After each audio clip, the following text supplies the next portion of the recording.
Rozklíčujeme si, co se skrývá pod zkratkou ONJ. Pracoviště, které je nejdůležitější součástí depa kolových vozidel Praha.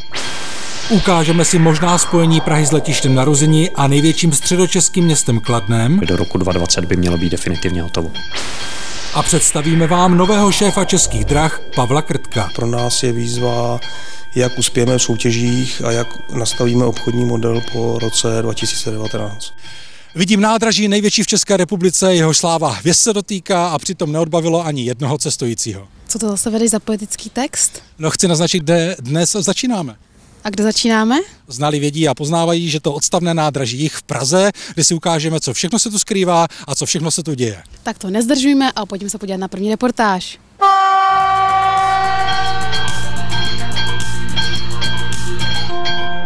Check your reality. Go!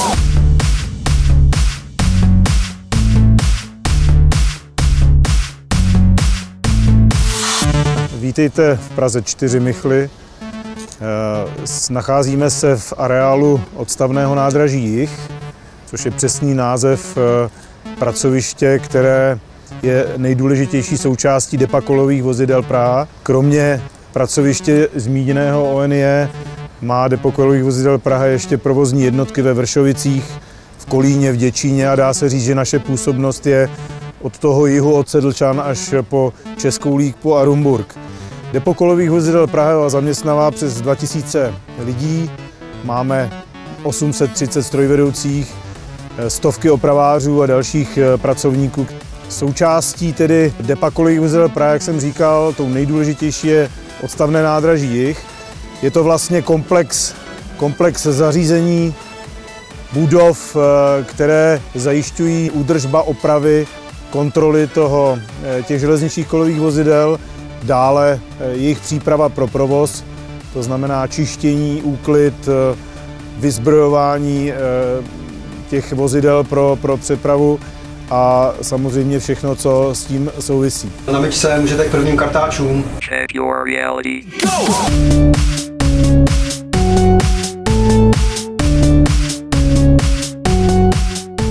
Probíhalo mytí pantografu. Bohužel máte smůlu v tom, že dnešním dnem probíhá servis potahového vozíku, tak jste teda viděli náhradní řešení, kdy pantograf táhne dieselová lokomotiva. V rámci republiky jsou 3 takovéhle myčky. Zhruba ta souprava se myje každý týden u té příměstské dopravy a je to přesně naplánované, kdy se vrátí z toho oběhu.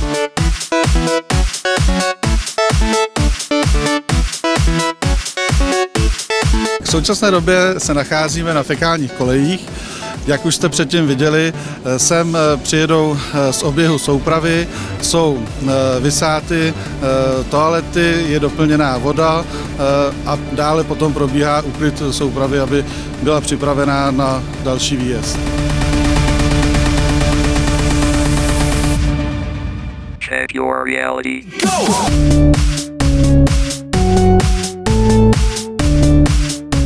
Ty grafity je velký problém, je to problém v rámci celých Českých drah. Co se týče depa Prahy, tak depo Praha investuje do odstraňování grafitů zhruba 9 milionů korun ročně. Samozřejmě jsou to peníze, které musíme vynaložit, pak chybí jinde. Zhruba to, co je za náma, vidíme, je 8 metrů čtverečních. Těch 8 metrů čtverečních se odstraňuje cca hodinu. Je to relativně pracné, vidíte sami.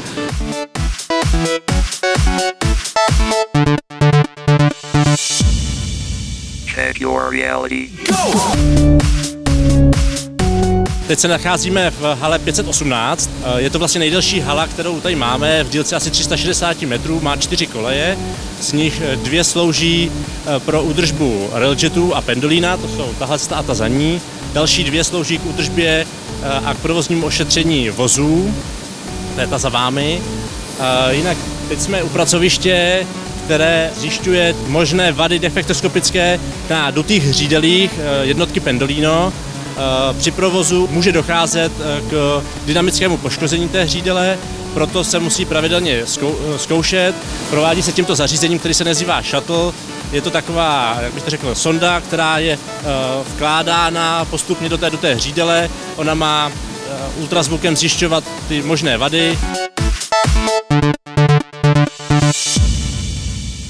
Check your reality. Go!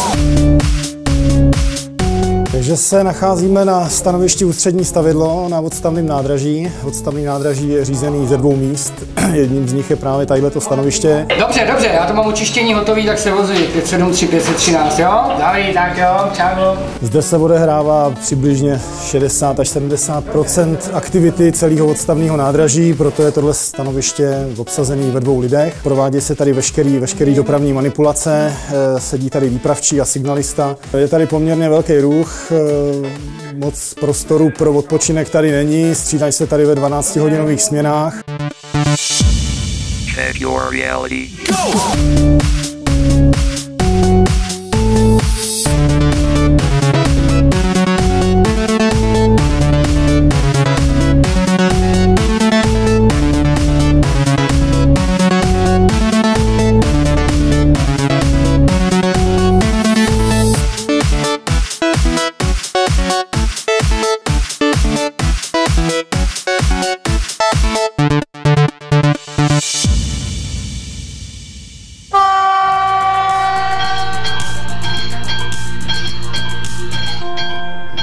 Nahlédněme krátce do světa železnice. Zajímavá železniční událost se odehrála v polovině ledna na pražském hlavním nádraží. Na oficiální státní návštěvu České republiky zde totiž přijel vlakem Eurocity mongolský prezident. V soupravě pro něj byl vyhrazen vůz první třídy, který byl jako první za lokomotivou. Naposledy přijela hlava státu do České republiky vlakem před 30 lety. Velmi dobrou zprávu má pro železnici Správa železniční dopravní cesty. Podařilo se jí získat 36 miliard korun pro modernizaci železniční sítě. Jen pro zajímavost jde o trojnásobek částky, kterou správa disponovala v loňském roce. Rekordní peníze ale budou znamenat i rekordní počet výluk. Výsledkem ale bude zmodernizovaná železniční síť, po níž se bude moci jezdit rychleji a bezpečněji. A ještě jednou zpráva železniční dopravní cesty, která se stala obětí podvodu mezinárodní organizované skupiny. Podvodníci poslali státní organizaci falešný dopis jedné z dodavatelských stavebních společností s tím, aby příští platby za provedené práce poslali na nový účet. Aby dodali na hodnověrnosti, uvedli v dopise telefonní spojení, kde čekal komplic, který úředníkům potvrdil změnu bankovního účtu. Nutno dodat, že správa železniční dopravní cesty nebyla jedinou podvedenou státní institucí. V této chvíli už spolupracujeme s policií, a to velmi úzce. Díky tomu je i relativně velká šance na to, že se část peněz navrátí. My jsme samozřejmě zároveň s tím, že jsme oslovili policii, i varovali všechny ostatní státní organizace, aby zpřísnili svá opatření tak, aby se podobná událost už nemohla opakovat. Konec roku 2014 neskončil pro železnici právě nejlépe. 30. prosince se v Poříčanech bočně srazily 2 vlaky. Podle prvotních informací projel osobní vlak odjezdové návěstidlo v poloze stůj a srazil se s právě projíždějícím rychlíkem. Jednalo se tak o 28. srážku vlaku v roce 2014. Co se týče projetých návěstí zakazujících jízdu, těch drážní inspekce evidovala v roce 2014 celkem 89, což je o 6 více než v předešlém roce.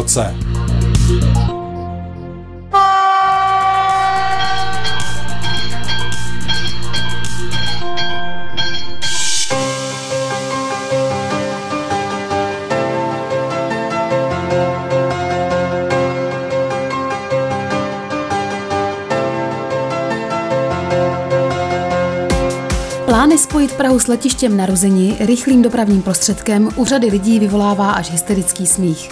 Přestože se poprvé o spojení hovořilo už někdy v 60. letech minulého století, první reálné plány spatřily světlo světa až v roce 1996. Od té doby uběhlo dalších téměř 20 let a nepohnulo se prakticky nic. Důvody shrnuje mluvčí správy železniční dopravní cesty Jakub Tačínský. Jednak samozřejmě na vině průchodnost tím územím. Procházíme Prahou, která je velmi hustě zastavená. znamená, na cestě je několik zásadních děl, která musí být rekonstruována, za všechny zmíníme i Negrelliho viadukt. Je tam samozřejmě takovéto spojení velkým politikem, to znamená, došlo i ke střídání jak na ministerstvu, tak na těch železničních sektorech, došlo k rozdělení na SŽDC a České dráhy, to znamená, těch vlivů tam bylo několik a je to opravdu takový úzel a oříšek, který se podařilo snad, doufejme, rozlousknout až teď. Ano, slyšíte dobře. Vypadá to, že je zájem, obrazně řečeno, šlápnout do pedálu a konečně propojit Prahu železnicí nejenom s letištěm Ruzyně, ale i zdvojkolejnit dnes už nevyhovující spojení s největším středočeským městem Kladnem. Popravdě řečeno, ono ani České republice nic jiného nezbývá, než přestat nekonečně diskutovat a začít opravdu něco dělat. Evropská unie totiž České republice a dalším 16 státům přikázala, že musí propojit železnici s letištěm do roku 2030. Tak v této chvíli jsme v závěrečné fázi, vyhotovujeme vlastně dokument pro schválení Ministerstva dopravy. Dobrá zpráva je ta, že všechny ty dvoukolejné trasy, které vlastně v této chvíli jsou uvažovány, tak vychází i velmi slušně ekonomicky, to znamená, je tam velký předpoklad, že ta ekonomika vyjde. A my doufáme, že se posuneme do té závěrečné fáze a budeme co nejdříve vlastně už mít tu 20 let diskutovanou trať Praha-Kladno hotovou.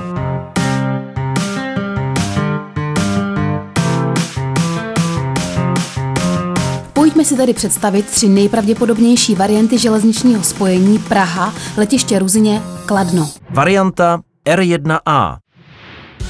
Jedná se o nejvíce diskutovanou variantu, která reprezentuje klasické řešení dvoukolejné trati v ose Masarykovo nádraží, Praha-Dejvice, Praha-Ruzyně, Hostivice, Kladno-Ostrovec s odbočnou dvoukolejnou tratí Praha-Ruzyně, Dlouhá Míle, letiště.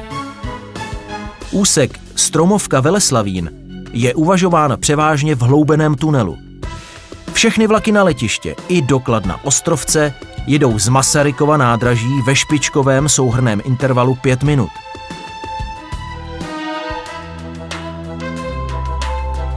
Pro napojení na dálkovou železniční dopravu je určen pohyblivý chodník neboli travelátor mezi stanicemi Praha hlavní nádraží a Praha Masarykovo nádraží. V této variantě není vedení přímých vlaků na letiště z hlavního nádraží možné. Řešení ve variantě R1A vyhovuje požadavkům městských částí Praha 6 a Praha 7. Náročnější technické řešení s delším tunelem se však odrazilo ve výši investičních nákladů. Varianta J5A. Napojení letiště je řešeno dvoukolejnou tunelovou tratí z odbočky Jeneček, tedy od jihozápadu. Toto řešení je zásadní v tom, že umožňuje vedení přímých vlaků z pražského hlavního nádraží přes Smíchov a na letiště v intervalu 30 minut. Na druhou stranu však prodlužuje cestovní dobu z letiště do centra.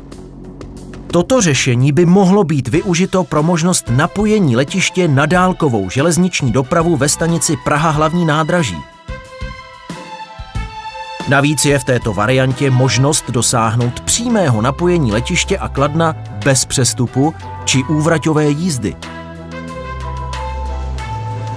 Řešení větve Praha Masarykovo nádraží, Praha Veleslavín odpovídá dvoukolejné tunelové variantě R1A, včetně špičkového intervalu 5 minut. Navrhováno je také částečné zdvoukolejnění trati Praha-Smíchov-Hostivice v oblasti Cibulky. Varianta P3A.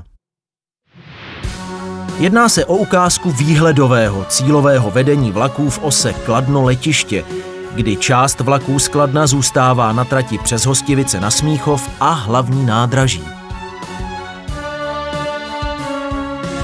Infrastrukturou v úseku Masarykovo nádraží Veleslavín trať odpovídá variantě R1A. Jde tedy o dvoukolejnou, převážně podzemní trať. Všechny vlaky přes letiště nebo přes Hostivice do Kladna-Ostrovce jedou z Masarykova nádraží ve špičkovém intervalu 5 minut.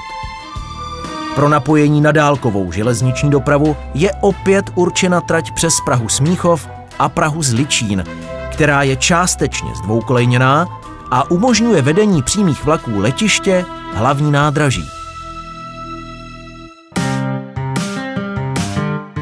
Teď už zbývá vybrat definitivní variantu s tím, že vlastní stavba prý bude velmi rychlá. Pokud dojde ke schválení a zpracuje se vlastně ta finální ekonomická studie, tak věříme, že do roku 2018 bychom měli mít tu drtivou část, to znamená ten hlavní tah s tím, že finální odbočka, to znamená finální verze té odbočky, jestli to bude z Ruzyně nebo z Jinečka, tak vlastně do té doby musí být rozhodnuta. Tam předpokládám, že do roku 2020 by mělo být definitivně hotovo. Tedy o 10 let dříve, než požaduje Evropská unie. Nutno zdůraznit, že spěchat je třeba. Letiště Ruzyně totiž hlásí, že mezi lety 2020 až 2030 očekává nárůst cestujících z 18 milionů na 25 milionů za rok.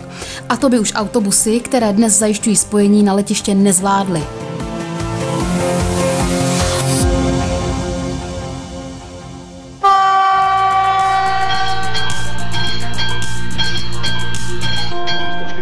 Do rubriky 2+30 dnes přijal pozvání nový šéf Českých drah Pavel Krtek. A tak se dozvíme, co se mu líbí a nelíbí na české železnici. A jak je už tradicí, začneme pozitivně. Mně se líbí ta hustá síť železnice proti jiným státům.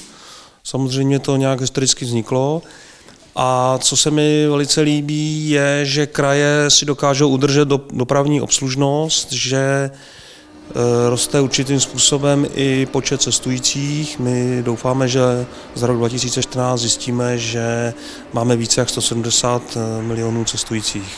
Co se nám líbí, je to, že zřejmě pozitivně cestující reagují na to, že investujeme do nových vlaků, že obnovujeme, že cestující oceňují nové čisté vlaky a s tím spojené služby. A teď věci, které Pavla Krtka trápí v souvislosti s železnicí.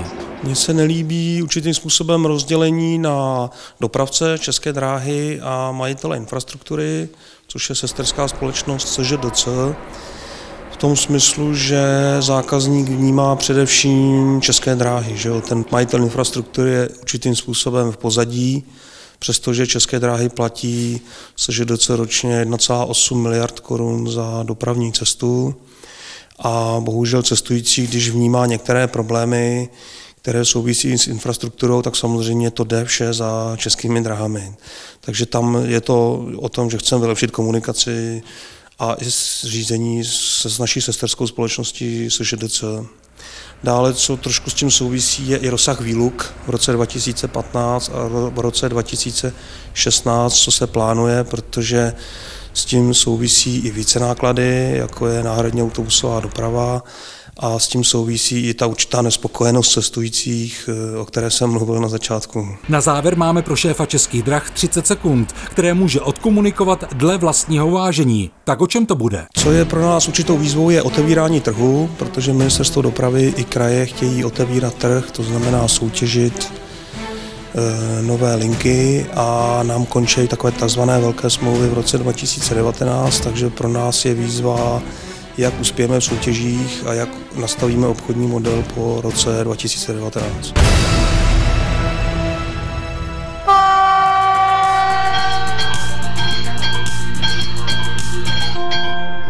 To všechno vhodné čas. Jablčko krásné, prečo sa nás späť gúľaš? Tenkrát si hrál tú hru na motýla, svým úzy měl, jo, to byla síla. I want to break free. I want to break free. Skoro to vypadá jako hudební festival, ale pravdou je, že sledujete záběry z tradičního již 15. vánočního setkání železničních odborníků. Dobrý večer. Dobrý večer. Dámy a pánové, když vidím to osazenstvo, nejdřív bych radši řekl pánové a dámy, dobrý večer. My vás vítáme tady v Tetčicích, v našem malém rodinném hotýlku, který se ženou už léta spravujeme. Pozorný divák určitě odtušil, že nejde o rodinný hotýlek, ale jen o vtípek dua Hanichová-Prachař. Ale co bylo skutečností, že koncentrace železničářů na metr čtvereční byla opravdu největší v celé historii konání Tetčic. Důvodem bylo i to, že se zde oslavovaly 60. narozeniny AŽDD Praha, která je zodpovědná za to, že vy, cestující, jezdíte bezpečně po kolejích. Když se slaví 60 let od vzniku firmy, tak se především zasluhuje poděkovat a já bych v první řadě poděkoval současným i bývalým zaměstnancům společnosti. Slavnostně zakrojte a zakrojte rovně. To se dneska cení, když někdo krojí rovně. A je to hotovo. Perfektní, děkujeme. Děkujeme. A jaký byl rok 2014 podle kapitánů železničního průmyslu? I když ho zhodnotili pozitivně, jedním dechem dodávají, že pořád je co zlepšovat a rezervy existují. Co tedy přejí české železnici do roku 2015? Přál bych smysluplně naplněný a do halíře prostavěný operační program Doprava 1, perfektně připravený operační program Doprava 2 a CEF. Aby skončily ty personální otřesy, ty neustále výměny ministrů dopravy i výměna i čtvrtého managementu Českých drah. Tak to se asi stabilně pracovat nedá. Aby výpravčí opět byli šéfama stanic a mohli samostatně rozhodovat a nemuseli vést ohledy, protože nesou oni zodpovědnost, a pak bych popřál všem železničářům, aby nepřišli o svá místa. Aby všechny vlaky jezdily včas a bezpečně. Hodně spokojených zákazníků, cestujících, čím dál více vlaků, minimum mimořádných událostí.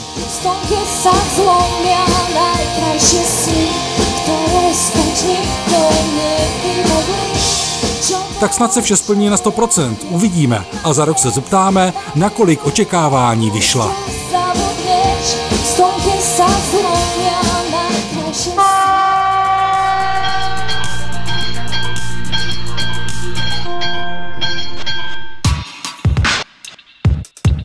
To, co teď uvidíte, prosím, nikdy nezkoušejte. Mladí Poláci přišli na zábavu, která se může šeredně vymstít. Jak už sami sledujete, vybavili se kamerami, přichystali si lyže a lano a už jen čekají na příjezd prvního vlaku varšavské kolejí do Jazdovej. Jakmile vlak zastaví, rychle lano uvážou a jede se.